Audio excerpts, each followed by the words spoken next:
Seigneur, parlez-nous. Nous voulons t'écouter, Seigneur Jésus. Ta parole, Seigneur, elle est vivante. Ta parole, elle est plus tranchante qu'une épée à double tranchant, capable de séparer l'âme et l'esprit, capable de séparer la jointure et la moelle. Ta parole, Seigneur, juge les pensées du cœur. Laisse que ta parole puisse nous enseigner. Laisse que ta parole puisse nous instruire. Laisse que ta parole puisse nous corriger, nous convaincre, afin que nous soyons des hommes et des femmes accomplis. Au nom de Jésus-Christ, nous avons ainsi prié. Amen. Alléluia. Amen. Nous sommes en train de parler de la justification. On a commencé cet enseignement depuis, il y a des dimanches, depuis qu'on a commencé cet enseignement sur la justification. Et nous continuons le même enseignement. Il est très important que nous puissions connaître ces choses. Osée 4,6 dit que mon peuple est péri par manque de connaissance. On peut tout gagner dans ce monde. Mais si on n'a pas Jésus, on est perdu. Si on n'a pas Jésus, on est perdu. Il y a un missionnaire qui a dit ceci, un missionnaire américain. Il a dit, il n'est pas fou. C'est lui qui donne ce qu'il ne peut pas garder pour recevoir ce qu'il ne peut pas perdre. Qu'est-ce que tu ne peux pas garder? C'est ta vie. Ta vie, tu ne peux pas la garder. Quoi que tu fasses. Oh non, il faut manger les légumes tous les jours. Même si tu manges les légumes tous les jours, tu vas mourir. Oh non, il faut aller à la salle de gym, comme Papa Freddy. Même si tu vas à la salle de gym tous les jours, tu vas mourir. Nous voyons des sportifs de haut niveau, mourir, même en pleine compétition. Ils meurent pour dire que ce soit le sport, que ce soit le régime alimentaire, rien ne peut te garantir la longue vie. Il n'y a que Dieu. Il n'y a que Dieu qui te donne la vie éternelle. La vie éternelle. Même si tu vivais 100 ans dans ce monde, c'est rien par rapport à la vie éternelle. Ce n'est rien. Je ne dis pas de négliger les sports, de négliger l'alimentation, mais au-delà des sports, au-delà de l'alimentation, ce qui nous donne la longue vie, c'est Dieu. C'est Dieu qui nous assure une longue vie. Et il nous donne la vie éternelle. La vie éternelle. Alors, ce missionnaire américain, il a dit qu'il n'est pas fou. C'est lui qui donne ce qu'il ne peut pas perdre. Et celui qui donne ce qu'il ne peut pas garder pour gagner ce qu'il ne peut pas perdre. Ta vie, quoi que tu fasses, tu vas la perdre. Alors, si tu donnes ta vie à Jésus, lui, il va te donner maintenant la vie. En échange, lui te donne la vie éternelle. Il te dit, donne-moi ta vie. Et moi, je vais te la rendre. Mais quand je te la rends, cette vie-là devient la vie éternelle. Vous voyez? Il dit qu'il n'est pas fou. Vous savez, les gens qui ne croient pas en Dieu, les athées, tout ça, ils nous prennent pour des fous. Hein? Ils nous prennent pour des gens désaxés. Vous voyez? Ils nous prennent pour des gens sans intelligence. Alors qu'ils ne savent pas qu'en réalité, ce sont eux qui sont fous. Vous voyez? Lisons Psaume. Psaume chapitre 14, verset 1.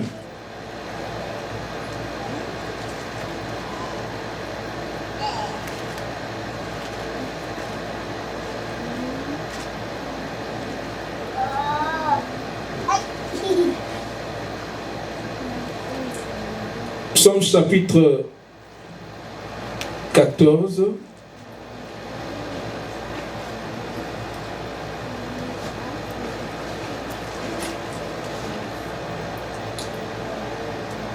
Bien. La Bible dit, l'insensé dit en son cœur, Vous avez vu ça? L'insensé dit en son cœur, il n'y a point de Dieu. Ils se sont corrompus, ils ont commis des actions abominables, il n'en est aucun qui fasse le bien. Vous voyez? Tout celui qui dit qu'il n'a point de Dieu, la Bible dit qu'il est insensé. Insensé. Souvent on pense qu'on a le contrôle des choses, mais en réalité, nous ne contrôlons rien. On ne contrôle rien. On a vu des athées,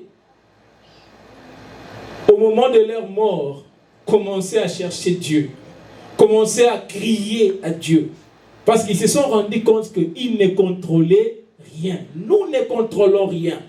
Ne cherchez pas à garder votre vie. Vous allez la perdre, que vous le vouliez ou pas. Alors, vous ferez mieux de donner votre vie à Jésus pour recevoir la vie que vous ne pourrez plus jamais perdre. Nous qui avons cru en Jésus-Christ, nous ne sommes pas fous. Nous ne sommes pas fous de donner notre vie à Jésus pour recevoir la vie éternelle. N'ayez pas le profil bas devant les athées.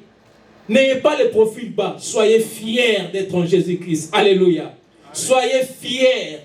N'ayez peur de personne. Ne soyez pas, n'ayez pas le complexe devant qui que ce soit. Les jours où je me pointerai devant Biden, je ne lui demanderai pas de l'argent. Je lui prêcherai la parole. Alléluia. Je n'envie pas ce qu'il possède. Moi, j'ai plus que ce que lui possède. Alors, ne soyez pas complexés devant qui que ce soit. Ne vous mettez pas à genoux devant les hommes. Mettez-vous à genoux devant Dieu. Celui qui se met à genoux devant Dieu, il lève la tête devant les hommes. Il lève la tête devant les hommes. On peut vous chasser du travail. Vous regardez les patrons, vous lui dites que non, que Dieu vous bénisse. Je sais que vous avez fermé cette porte, Dieu va ouvrir une autre. Alléluia. Parce que vous avez confiance en votre Dieu. Vous avez de l'assurance. Mais les gens qui n'ont pas Dieu, qu'est-ce qu'ils font? Ils sont prêts même à se mettre à genoux. Ils sont prêts. Ils sont des flatteurs. Ils sont des gens qui sont prêts même à lécher les portes des gens. Vous voyez? C'est pour cela, ne soyez pas des flatteurs. La flatterie, ça ne vient pas de Dieu. Méfiez-vous des gens qui vous flattent. La flatterie ne vient jamais de Dieu. L'enfant de Dieu n'est pas là pour flatter les gens. Vous voyez? Donc soyez fiers d'appartenir au Seigneur Jésus-Christ. Levez la tête. Marchez avec fierté. Nous sommes les enfants du roi des rois. Vous voyez? Si les enfants des présidents de ce monde, ils sont fiers, alors que leurs papas n'ont qu'un mandat d'un court durée, a fortiori serions-nous fiers? Combien, à plus forte raison, nous les enfants de Dieu, serions-nous fiers d'appartenir au Dieu Tout-Puissant, le Créateur des cieux et de la terre? Soyez fiers. Ne tournez pas des regards inquiets. Nous avons un Dieu Tout-Puissant. Raison pour laquelle nous devons comprendre ces choses, afin que nous soyons enracinés, fondés dans l'amour de Jésus-Christ. Afin que nous puissions comprendre la largeur, la longueur, la profondeur et la hauteur de l'amour de Jésus. Si nous comprenons ces choses, Jésus va habiter dans nos cœurs. Et lorsque Jésus-Christ habite dans nos cœurs, c'est à ce moment-là que nous serons en mesure de comprendre son amour. Et nous allons donner l'amour de Jésus aux autres. On ne peut donner que ce qu'on a reçu. Dans le monde, vous avez déjà rencontré des gens qui se disent chrétiens, mais qui sont très durs. Ils ont l'habitude de juger les autres. Ils sont très méchants. Ils ont l'habitude de condamner. Vous savez pourquoi? Parce qu'ils n'ont jamais compris l'amour de Dieu. Ils ne se sont jamais sentis aimés par Dieu. Ils ont la culpabilité. Quelqu'un qui a la culpabilité, il ne se sent jamais à l'aise. Il ne peut jamais aimer son prochain. Par conséquent, il ne peut jamais aimer son prochain. On ne peut pas donner ce qu'on n'a pas reçu. Nous, si nous sommes en mesure d'aimer, c'est parce qu'on a reçu l'amour. On a reçu l'amour. On se sent aimé par Dieu. Tous les jours quand on se réveille, on dit merci Seigneur, parce que tu m'as donné encore un nouveau jour. C'est un jour spécial. Tu as renouvelé dans ma vie tes bontés et tes compassions. On se sent aimé par Dieu. On se sent protégé par Dieu. Et par conséquent, on peut aimer les autres. Par conséquent, on peut être patient envers les autres. On peut être gentil envers les autres. On peut témoigner de la compassion, de l'amour. On ne va pas juger les autres, mais on va leur présenter l'évangile pour les ramener à Christ. Comprenez que ceux qui ont l'habitude de juger les autres, de condamner, ils n'ont jamais reçu l'amour. Alléluia. C'est parce qu'ils n'ont jamais compris ces choses. Voilà pourquoi nous étudions ces choses pour mieux les comprendre. Afin que nous soyons des ambassadeurs de Jésus. Les ambassadeurs de Jésus, qu'est-ce qu'ils font? Ils réconcilient les gens avec Dieu. Dieu nous a donné le ministère de la réconciliation. Jésus n'a pas des agents secrets. Vous arrivez à un endroit, vous vous cachez.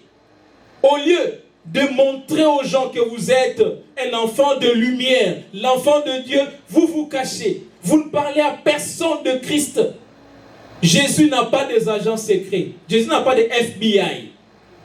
Les agents de Jésus, nous sommes là pour éclairer le monde. N'est-ce pas que nous sommes la lumière du monde? Alors, une lampe, on l'allume pour la mettre sous la table ou sur la table. On l'allume pour la mettre sur la table. Nous devons révéler notre identité partout où nous allons. Voilà pourquoi nous devons comprendre ces choses, afin que nous puissions les enseigner aux autres, pour les gagner à Christ. C'est ça notre mission. Voilà pourquoi nous parlons de la justification. C'est une raison pour laquelle nous devons glorifier Dieu. Parce que Dieu nous a justifiés. Nous étions condamnés à la mort. Nous étions tous comme des brebis. Chacun suivait sa propre voie. Et l'Éternel, par son amour, il a fait retomber sur Christ nos péchés.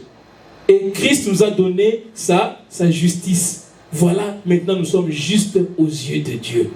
Voilà pourquoi nous parlons de la justification. Alors, on avait dit que la justification,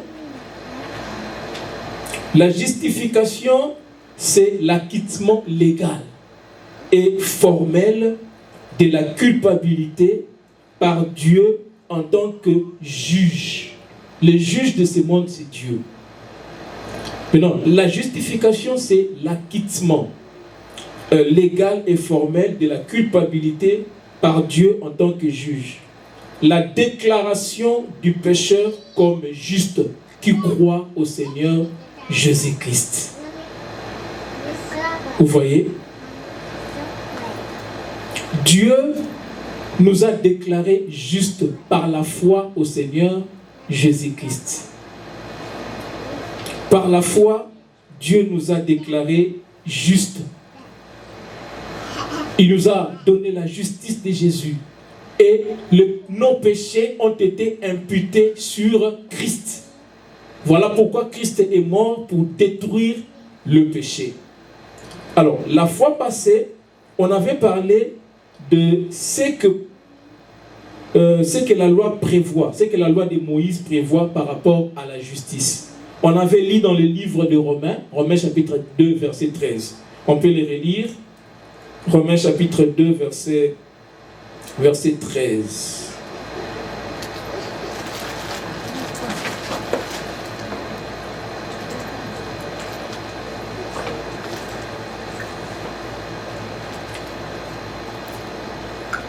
La Bible déclare: ce ne sont pas en effet ceux qui écoutent la loi qui sont justifiés devant Dieu, mais ce sont ceux qui la mettent en pratique qui seront justifiés.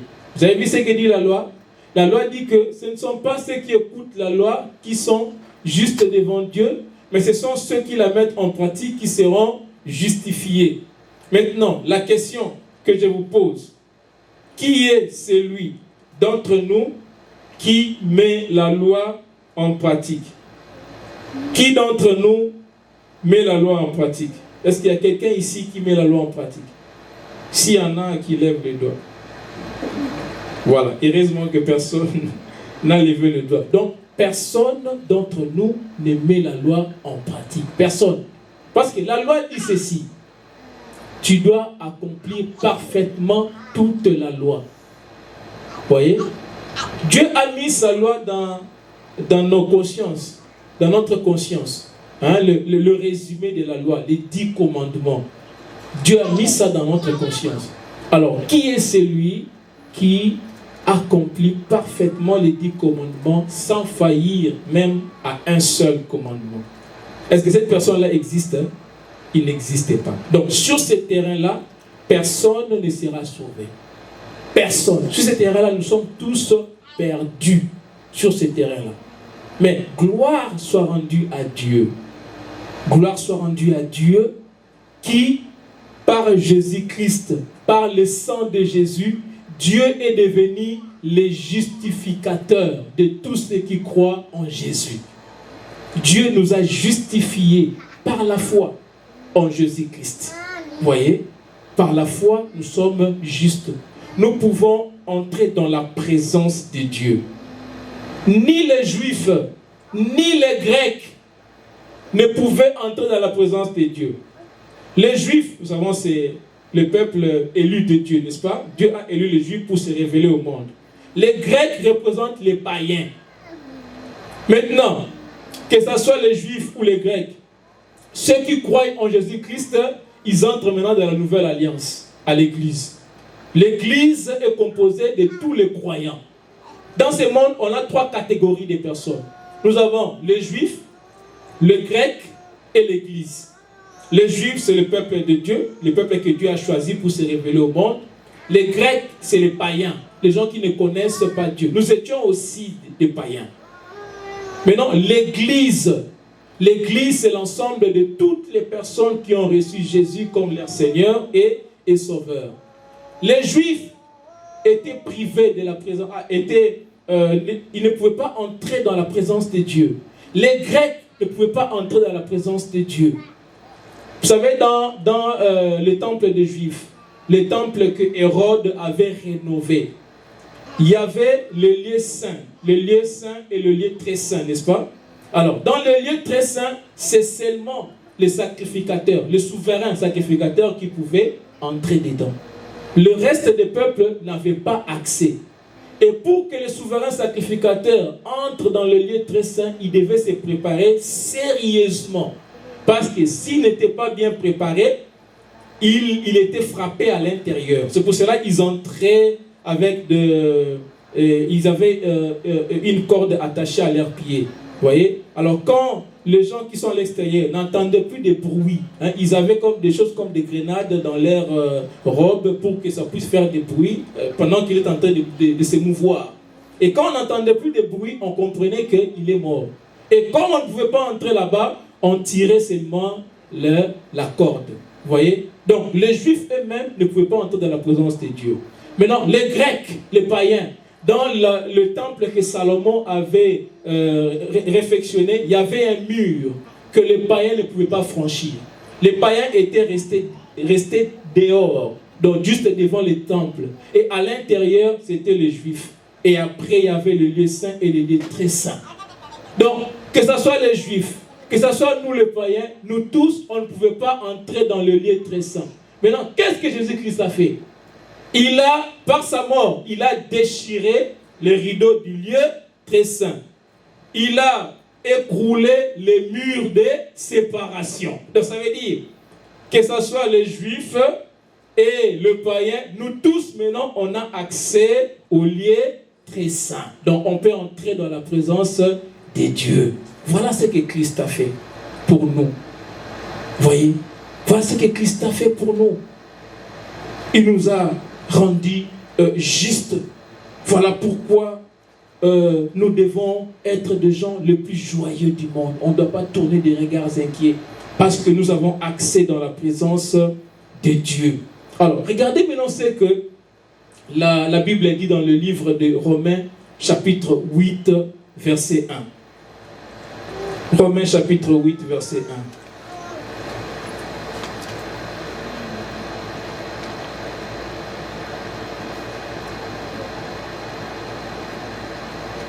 On a vu ça? Il n'y a donc maintenant aucune condamnation pour ceux qui sont en Jésus-Christ. Alléluia. Alléluia. Amen. Il n'y a donc maintenant aucune condamnation pour ceux qui sont en Jésus-Christ. Qui va nous condamner? Dieu, le juge, nous a justifiés. Qui va nous condamner? Qui? Vous savez, on nous a raconté l'histoire des deux jumeaux. Ces deux jumeaux, il y avait un qui avait une très bonne conduite. Et l'autre était un viveur. C'était quelqu'un qui allait dans des boîtes de nuit, quelqu'un qui avait une conduite déréglée.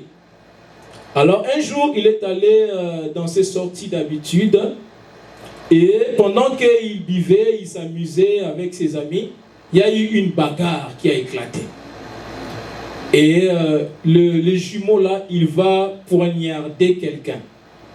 Et la personne a trouvé la mort sur place. Quand il a poignardé cet homme, il y a eu le sang qui a jailli et la robe qu'il avait a été entachée par le sang. Et il s'est mis à courir. Les gens ont commencé à les poursuivre. Alors, il arrive maintenant dans leur maison, il frappe. Son jumeau qui était à l'intérieur, il vient ouvrir. Quand il ouvre, il le trouve avec une robe entachée par le sang. Il dit, qu'est-ce qu'il a dit? Mon frère, j'ai tué quelqu'un. Et son jumeau va dire, ah, toi, avec la vie que tu mènes là, si tu meurs, tu iras en enfer. Alors, on va faire ceci. Comme on se ressemble, fais vite, donne-moi ta robe. Moi, je vais te donner la mienne. Comme ça, s'ils venaient, ils vont croire que c'est moi qui ai commis ces meurtres. Ils vont m'arrêter. Comme ça, toi, tu auras la vie sauve. Et les jumeaux, il a pris sa robe. Il a donné à son jumeau qui avait commis le meurtre. Et il a pris la robe de son jumeau qui était entachée par le sang. Et quand les gens sont arrivés, ils l'ont arrêté. Ils ont arrêté son jumeau. Ils l'ont emmené à la police et après il a été transféré en prison. Et quand on l'a jugé, il a été condamné à mort. Et après, il a trouvé la mort en prison, on l'a enterré. Maintenant, le jumeau qui était resté, il a écrit une lettre. Il est allé déposer sur la tombe de son jumeau. Il a dit, à cause du sacrifice que tu as fait pour moi, je ne mènerai plus jamais la vie de débauche. Car si je mène la vie de débauche, je vais fouler aux pieds le sacrifice que tu as fait pour moi. Mais pour honorer ta mémoire, pour honorer le sacrifice que tu as fait pour moi, je ne mènerai plus jamais la vie de débauche. Mais non, c'est le sacrifice que Christ a fait pour nous. Maintenant, quand toi tu continues à vivre dans le péché, est-ce que tu honores le sacrifice que Christ a fait? N'est-ce pas que tu es en train de fouler au pied le sacrifice? Christ a pris sa robe de sainteté. Comme ce jumeau-là avait pris sa robe qui n'était pas entachée, il a donné à son jumeau. Et il a pris la robe sale, il a porté. C'est ce que Christ a fait. Il a pris sa robe de sainteté, il nous a donné. Et il a pris notre robe sale, entachée par les péchés, il l'a portée. Voyez? Et Dieu nous a déclaré juste. Il n'y a plus de condamnation pour ceux qui sont dans Christ. Maintenant, si les gens verraient ces jumeaux-là en cours de route et disaient, non, mais toi tu étais en prison et on les ramenait encore là-bas. Les juges diront quoi? Il n'y a plus de condamnation parce qu'on a déjà condamné. Oh non, c'est lui. Il dit non. Il va leur montrer les papiers. On a déjà condamné. Vous voyez? Donc, Christ a déjà pris notre condamnation. Personne ne peut nous condamner. Il n'y a plus de condamnation pour ceux qui sont en Christ. Alors, cette non-condamnation est encore confirmée au chapitre 8. Romains chapitre 8, verset 33 à 34. Toujours 8, mais le verset 33 et 34. Écoutez ce que la parole de Dieu déclare. Qui accusera les élus de Dieu? Je reprends. Qui accusera les élus de Dieu? C'est Dieu qui justifie. Au verset 34, on dit, qui les condamnera? Christ est mort. Bien plus, il est ressuscité. Il est à la droite de Dieu et il intercède pour nous. Vous avez vu ça? Qui accusera les élus? Qui nous condamnera? Christ est mort. Et bien plus, il est ressuscité. Et il est à la droite du Père. Et il intercède pour nous. Donc, n'ayons pas peur.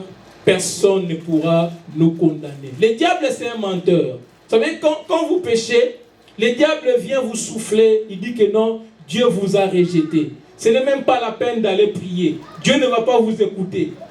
Ne prêtons pas oreille aux mensonges du diable. Lorsque nous péchons, nous devons aller auprès de Dieu. Quels que soient les péchés, demander pardon. Alléluia. Il n'y a aucun péché, aucun acte que nous puissions faire, que nous pouvons faire, qui puisse empêcher Dieu de nous aimer. Il n'y en a pas. L'amour de Dieu ne dépend pas de ce que nous posons comme acte. Dieu nous a aimés de manière inconditionnelle. N'écoutons pas la voix du diable. Quand il nous arrive de pécher, allons auprès de notre Père, comme l'enfant prodigue. Et Dieu est toujours prêt à nous pardonner. Personne ne peut nous condamner. Alléluia. Amen. Voilà, donc aujourd'hui maintenant, il était question de parler sur quoi la justification est-elle basée? Sur quoi la justification est-elle basée? La justification est basée sur quoi?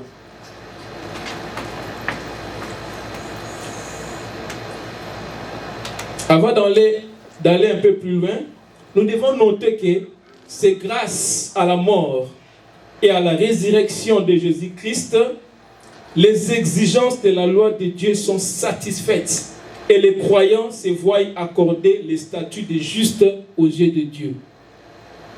Les exigences de la loi de Dieu.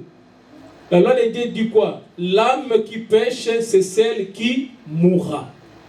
Alors, comme le jumeau là avait accepté de mourir à la place de son jumeau, Christ a accepté de mourir à notre place. Donc, Christ a satisfait les exigences de la loi de Dieu.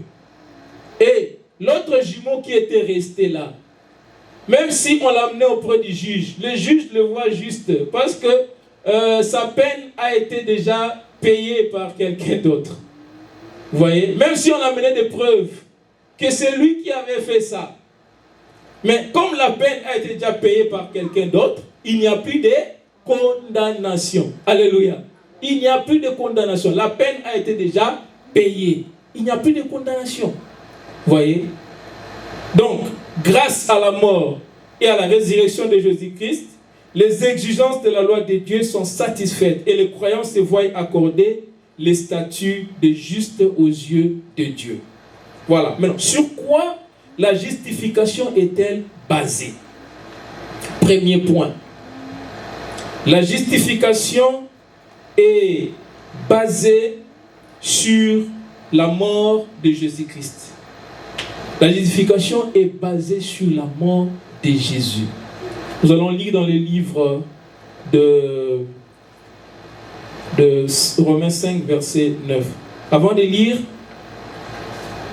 premier point, la justification est basée sur la mort de Jésus. Qu'est-ce que cela signifie? Ça signifie que la mort de Jésus nous a délivrés de la colère de Dieu. Alléluia. La mort de Jésus protège les croyants de la colère de Dieu. Nous savons que la colère de Dieu existe. Hein? Vous savez, dans certaines églises, on montre aux gens seulement un seul aspect de Dieu. Dieu est bon. Dieu, c'est comme votre grand-père, il est bon. Donc faites tout ce que vous voulez, Dieu va vous pardonner, Dieu il est bon. Mais il cache un autre aspect. Quand on montre aux gens seulement un seul aspect de Dieu et on cache un autre aspect, là, nous ne présentons pas l'évangile dans sa totalité. Nous devons dire aux gens, Dieu est bon, mais il est aussi un feu dévorant qui dévorera le rebelle. Les gens qui foulent aux pieds la loi de Dieu, les gens qui marchent à l'encontre du commandement de Dieu, les gens qui foulent aux pieds la grâce de Jésus-Christ, ils vont subir la colère de Dieu. Dieu est lent à la colère, mais cette colère-là viendra. La colère de Dieu va se déchaîner. Et tous ceux qui auront foulé aux pieds la grâce, ils vont subir la colère de Dieu. Voyez, ils vont subir la colère de Dieu. Maintenant, la mort de Jésus-Christ protège les croyants de la colère de Dieu. Lisons dans Romains chapitre 5, verset 9.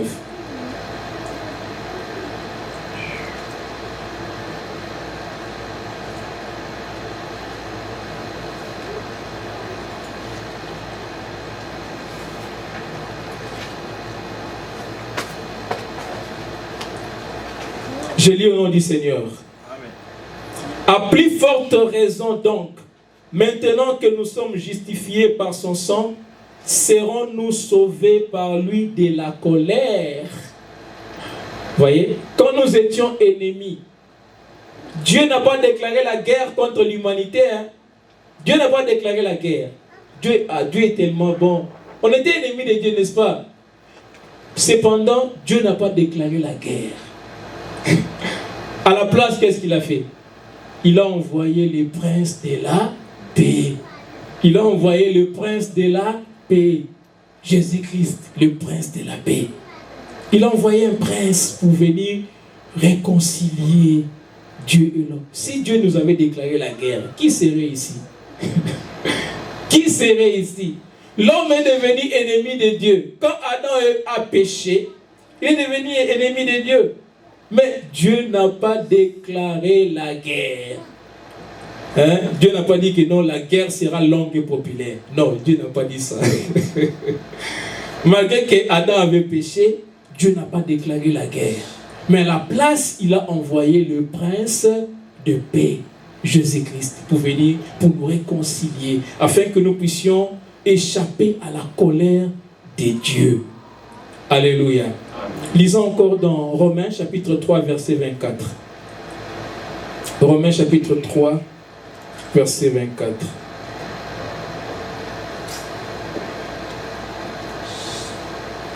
Non, laissez l'enfant s'émouvoir. Romains chapitre 3, verset 24. La parole déclare, et ils sont gratuitement justifiés par sa grâce, par les moyens de la rédemption qui est en Jésus-Christ. Nous sommes justifiés gratuitement par sa grâce, par les moyens de la rédemption. La rédemption, c'est quoi? La rédemption, c'est lorsque on rachète un esclave. Nous étions esclaves de Satan, esclaves de péché, et Dieu nous a rachetés. Vous voyez? Il nous a rachetés pour nous rendre libres. C'est ça la rédemption. Il a payé la rançon. Donc la rédemption, c'est l'œuvre de Jésus-Christ qui a ramené la délivrance. Vous voyez? C'est l'œuvre de Jésus qui nous a amené la délivrance par la mort de Jésus-Christ. Cette délivrance de Jésus, c'est par rapport à la culpabilité et par rapport à la puissance du péché. Dieu nous a délivrés de la culpabilité et de la puissance du péché à travers l'œuvre que Jésus-Christ a accomplie sur la croix. Lisons encore dans Romains chapitre 4, verset 25.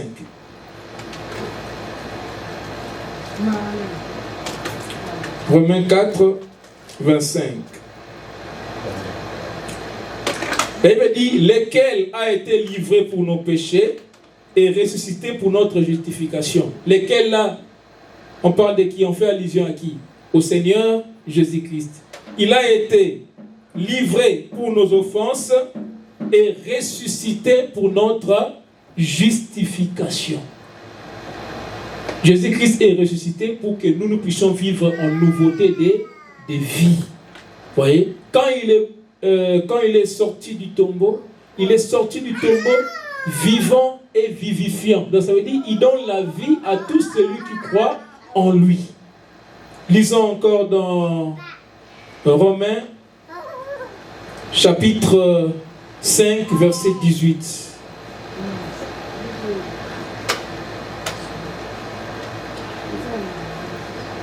Ainsi donc, comme par une seule offense la condamnation a atteint tous les hommes, de même par un seul acte de justice, la justification qui donne la vie s'étend à tous les hommes.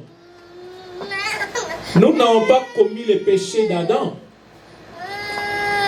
mais nous avons hérité le péché. Par un seul acte, le péché s'est étendu sur tous les hommes. De la même manière, par un seul acte de justice,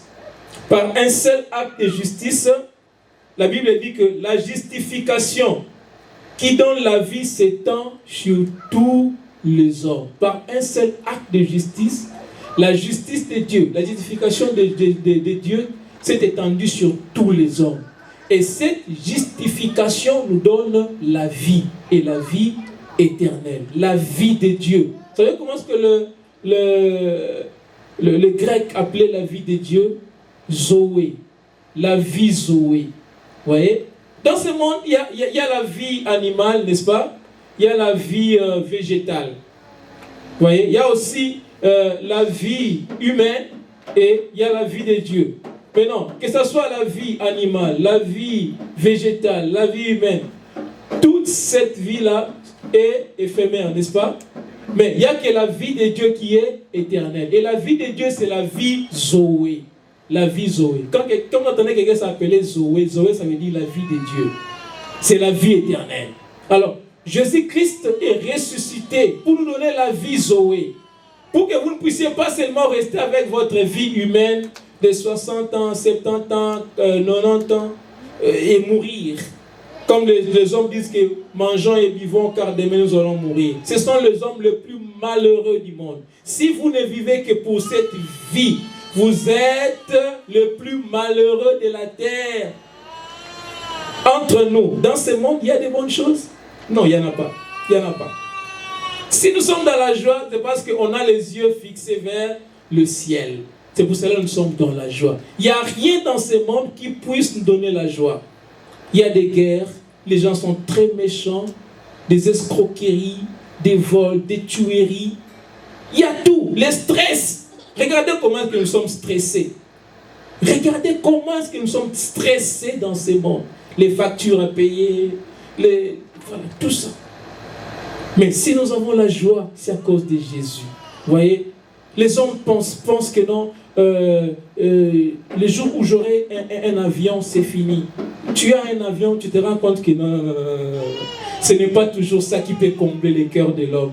Le cœur de l'homme a un vide qui a la forme de Dieu. Il n'y a que Dieu qui peut combler le cœur de l'homme. Vous savez, à chaque fois que vous réalisez que vous êtes dans la volonté de Dieu, ça vous donne le sentiment d'accomplissement. Après avoir fait la volonté de Dieu, on ressent la joie, la paix intérieure. Parce que tu sais que je suis dans la volonté de Dieu. Vous voyez? C'est ça qui satisfait l'homme. C'est ça qui donne la paix. Mais les choses de ce monde ne peuvent jamais satisfaire l'homme. C'est pour cela que Salomon a dit vanité de vanité. S'il y a quelqu'un qu'on peut croire, s'il y a quelqu'un que nous pouvons croire, c'est Salomon. Salomon a eu tout ce que nous courons, tout ce que les hommes courent après. Salomon l'a eu. La sagesse, Salomon l'a eu. La richesse, Salomon l'a eu. Il était l'homme le plus riche de la planète. Mais regardez sa conclusion. Il dit que vanité de vanité. Vous voyez, ne laissons pas le diable nous tromper. Cherchons Dieu et craignons Dieu. Vous voyez, craignons Dieu. Donc c'est donc ça. Et le dernier verset par rapport à ces points, c'est 1 Pierre. 1 Pierre chapitre 2, verset verset 24.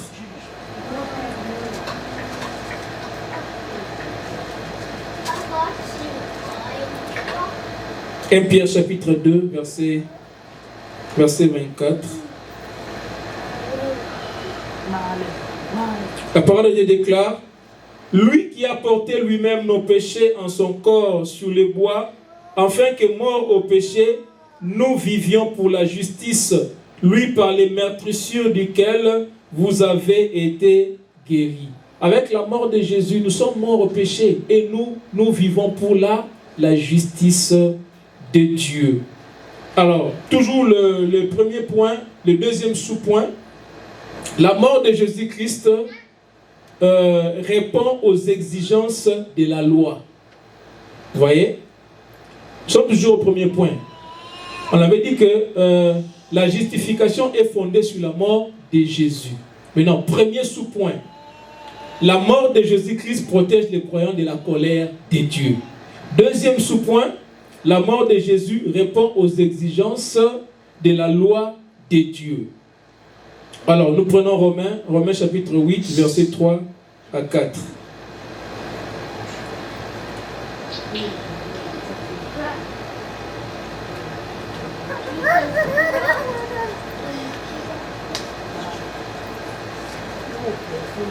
Je lis au nom du Seigneur. Et quoi donc? Quelques-uns n'ont pas cru, leur incrédulité anéantira-t-elle la fidélité de Dieu? Non, attendez.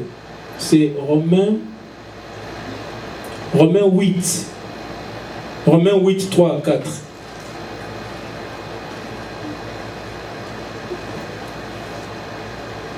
Bien. Je lis au nom du Seigneur.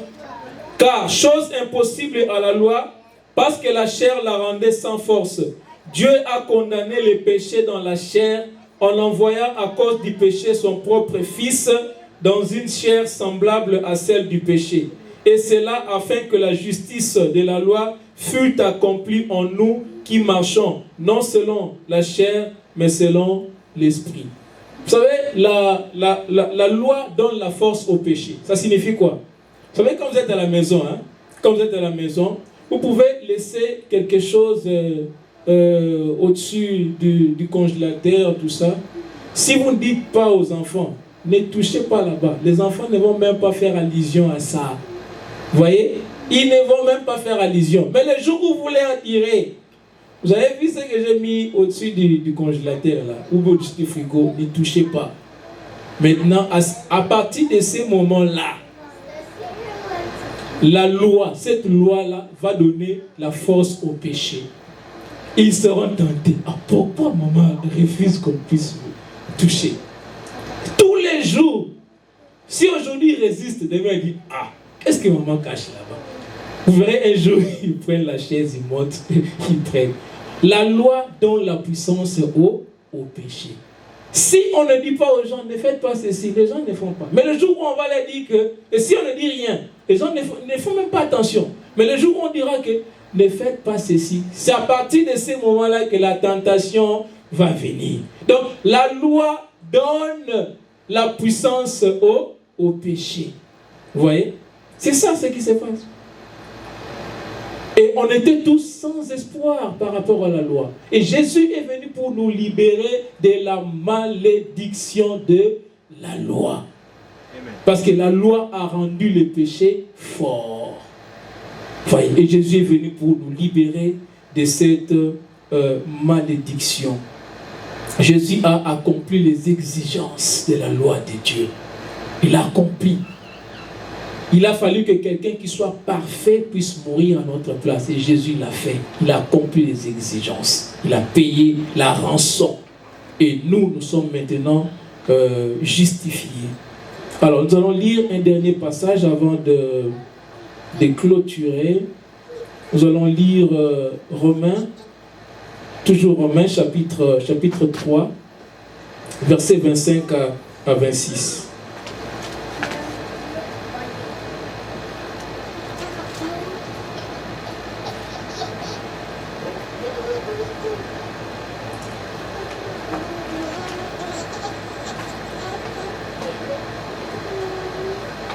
Je lis au nom du Seigneur.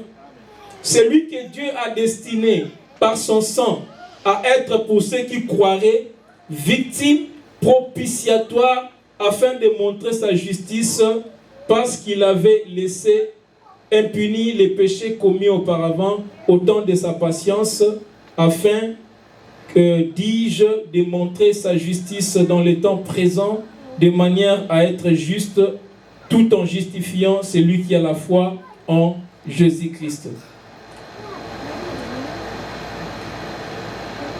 Je reprends ça.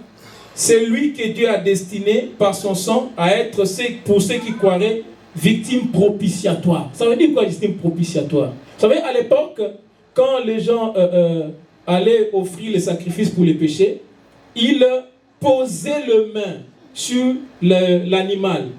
Vous voyez? Le coupable posait les mains sur l'animal et en priait, le péché était transféré sur l'animal. L'animal était la victime propitiatoire ou la victime expiatoire pour expier le péché. Maintenant, ces sacrifices-là devaient être renouvelés tous les ans. Devaient être renouvelés. Maintenant, Jésus a fait ce sacrifice une fois pour toutes. C'est lui-même qui est devenu la victime propitiatoire. Et il n'a pas apporté le sang de veau, le sang de bouc, mais il a apporté son propre sang. Et on n'a plus à renouveler ces sacrifices-là tous les jours. Parce que le sacrifice a été fait une fois pour toutes. Et lui, il est là auprès du Père comme notre avocat. Voilà ce que la mort de Jésus nous a procuré comme bénéfice. Voyez, et nous allons continuer prochainement, mais j'aimerais que nous puissions réaliser l'amour de Dieu. Que nous puissions sentir l'amour de Dieu, réaliser l'amour de Dieu. Vous savez, si vous ne réalisez pas l'amour de Dieu, vous ne serez pas en mesure d'aimer vos semblables. Vous n'allez pas aimer Dieu, vous n'allez pas non plus aimer vos semblables. Jésus-Christ est venu pour mettre l'harmonie dans nos relations avec Dieu et avec notre prochain.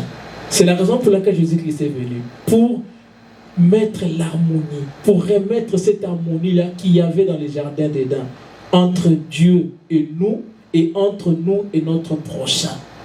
Alors, si vous n'avez jamais réalisé l'amour de Dieu, vous n'allez pas donner l'amour aux autres.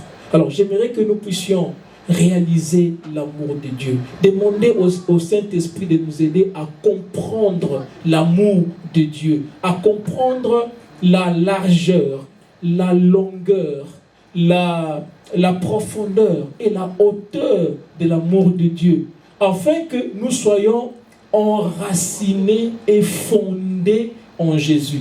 Et si nous sommes enracinés et fondés en Jésus, nous allons comprendre l'amour de Jésus. Car cet amour surpasse toute connaissance. L'amour de Jésus surpasse toute connaissance. La connaissance passera, mais seul l'amour ne passera pas. Donc nous allons fermer nos yeux et demander au Saint-Esprit de nous aider à comprendre l'amour de Dieu, afin que nous soyons en mesure d'aimer Dieu et d'aimer le prochain. Fermons nos yeux et nous allons prier. Seigneur, tendre Père, aide-nous à comprendre l'amour de Dieu, à comprendre la largeur, la longueur, la profondeur et la hauteur de l'amour de Dieu, afin que nous soyons en mesure de t'aimer de tout notre cœur et aimer notre prochain comme nous-mêmes, au nom de Jésus. Seigneur, merci pour la justification, Seigneur tendre Père.